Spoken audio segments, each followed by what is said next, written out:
ఇది వరకు మీరు 20 రూపాయలు తీసుకుంటారంటే ఇప్పుడు బస్సు లేనందుకు 30 రూపాయలు తీసుకోరు. కానీ 100 రూపాయలు అంటే ఏంద్రా? ఏమన్నా పైసలు చెట్లకు కాస్తాయి అనుకుంటున్నావా? ఏం పద్ధతి అన్నట్టు ఏందన్నట్టు మీ దౌర్జన్యం.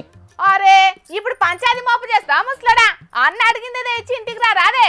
అరే అది కాదు పిల్ల, ఇప్పుడు నేను నర్సంపేటకు పోయి వచ్చినందుకు ఇది వరకు ఆటో కిరాయి 20 రూపాయలు ఉంచే. ఇప్పుడు వీడు 100 రూపాయలు అడుగుతాను అంటే ఎత్తెత్త అడుగుతాను. వీడు ఏం పద్ధతి అన్నట్టు మీదే అంటే ఇప్పుడు అడిగేటోళ్ళు ఎవరు లేరని మీరు ఆడిందే ఆట పాడిందే పాట అని అంటే పద్ధతి అన్నట్టేనా? ఈ పద్ధతేనా చెప్పు. పద్ధతేనా అంటే ఆ ఆటో అన్నలైనా ఏం చేస్తారే మరి? ఇన్నొద్దులు ఫ్రీ బస్సు చేయబట్టి గిరాకీ లేక ఈగలు చెప్పుకున్నారు.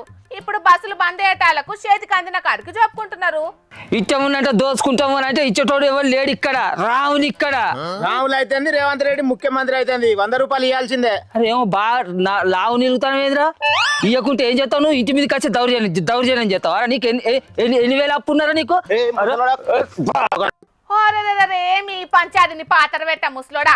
ఇన్నొద్దులు ఫ్రీ బస్ అని దాచుకునే అన్ని ఇప్పుడు ఖర్చు పెట్టాల్సిందే. సర్కార్ చేసే పనికి అనుభవించాల్సిందే. ఏం చేస్తావు? అరే ఈ సర్కార్ దాని ఏం పద్ధతి అన్నట్టు పిల్ల.